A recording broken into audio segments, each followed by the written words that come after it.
কাঁথি সমবায় ব্যাংকে বিপুল জয়ের পর পরিচালন সমিতির প্রথম দলীয় সভা। সূত্রের খবর, প্রতিনিধি মারফত করা বার্তা দিয়েছেন মুখ্যমন্ত্রী।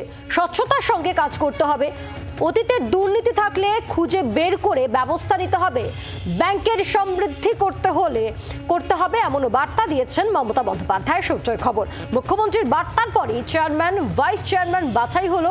চেয়ারম্যান হলেন এগরার বিধায়ক তরুণ মাইতি আর ভাইস চেয়ারম্যান হলেন তরুণ জানা। কাঁথি সমবায় ব্যাংকে বিপুল জয়ের পর পরিচালন সমিতির প্রথম দলীয় সভা। সূত্রের খবর, প্রতিনিধি মারফত করা বার্তা দিয়েছেন মুখ্যমন্ত্রী। স্বচ্ছতার সঙ্গে কাজ করতে হবে বার্তা মুখ্যমন্ত্রীর। অতীতের দুর্নীতি থাকলে খুঁজে বের করে ব্যবস্থা নিতে হবে, এই বার্তাও দিয়েছেন মুখ্যমন্ত্রী মমতা বন্দ্যোপাধ্যায়। এই বার্তা এবং আর ঠিক কি বার্তা এসেছে, তৃণমূল সূত্রে ঠিক কি খবর পাচ্ছি তাই আপনাদের সামনে রাখছি আমরা।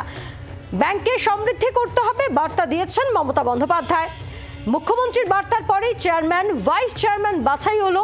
চেয়ারম্যান হলেন এগরার বিধায়ক তরুণ মাইতি আর ভাইস চেয়ারম্যান হলেন তরুণ জানা।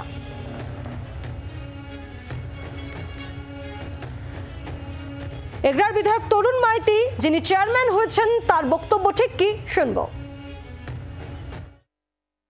প্রথমেই আমি আমাদের দলের সুপ্রিমো, আমাদের নেত্রী, আমাদের প্রিয় দিদি বাংলার মুখ্যমন্ত্রী মমতা বন্দ্যোপাধ্যায়কে ধন্যবাদ এবং কৃতজ্ঞতা জানাবো এত বড় একটা ব্যাংকের দায়িত্ব আমাকে দেওয়ার জন্য।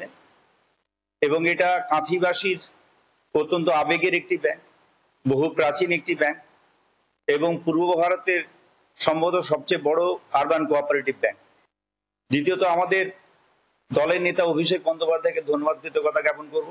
আমি কৃতজ্ঞতা জ্ঞাপন করব আমাদের নেতা, আমাদের অত্যন্ত শ্রদ্ধার মানুষ, যার কাছে আমরা সবসময় দৌড়ে যাই আমাদের প্রয়োজনে, সম্মানীয় সুব্রত বক্সী মহোদয়, আমাদের রাজ্য সভাপতি, যিনি বারংবার আমাদেরকে নিয়ে বসে আমাদের মধ্যে যে সমস্যাগুলো তৈরি হয়েছিল সেগুলো মেটানোর জন্য সদর্থক ভূমিকা গ্রহণ করেছেন।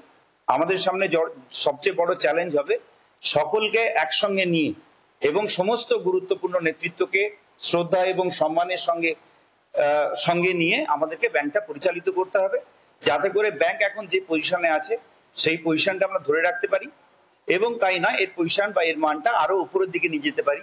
সর্বোপরি বাংলার মুখ্যমন্ত্রী মমতা বন্দ্যোপাধ্যায় ডাইরেক্টলি যেই ব্যাংকের সঙ্গে ইনভলভ হয়েছেন এই নির্বাচনের সঙ্গে কিংবা এর ডাইরেক্টর এবং চেয়ারম্যান ভাইস চেয়ারম্যান তৈরি করার ক্ষেত্রে তার যে সম্মান আছে তাকে রক্ষা করে আমাদের ব্যাংকটা সুষ্ঠুভাবে সামনে 5 বছর পরিচালনা করতে হবে।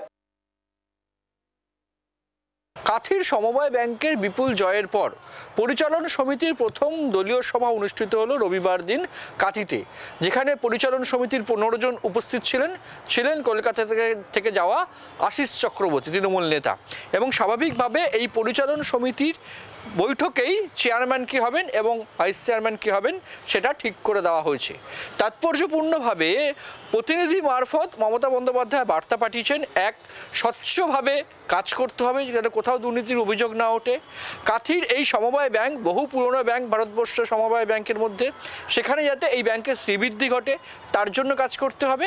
এবং আরও ইঙ্গিতপূর্ণ যেটা সূত্রের খবর জানতে পারা যাচ্ছে, মমতা বন্দ্যোপাধ্যায় নির্দেশ দিয়েছেন অতীতে যদি কোথাও এই কাঁথির সমবায় ব্যাংক ঘিরে দুর্নীতি হয়ে থাকে, যদি তার অভিযোগ থাকে তার তদন্ত করতে হবে, কেন হয়েছে দেখতে হবে এবং ব্যবস্থা নিতে হবে বলে নির্দেশ গেছে মমতা বন্দ্যোপাধ্যায়ের কাছ থেকে বলে জানা যাচ্ছে, যা অত্যন্ত তাৎপর্যপূর্ণ। কারণ তৃণমূল কংগ্রেস কাঁথির সমবায় ব্যাংক ঘিরে দুর্নীতির অভিযোগ করেছেন অনেক আগে।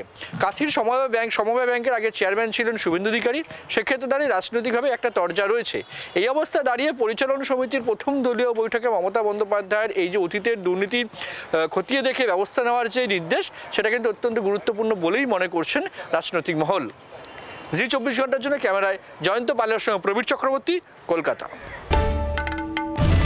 বাংলার আওয়াজ, বাঙালির আবেগ, জি 24 ঘন্টা।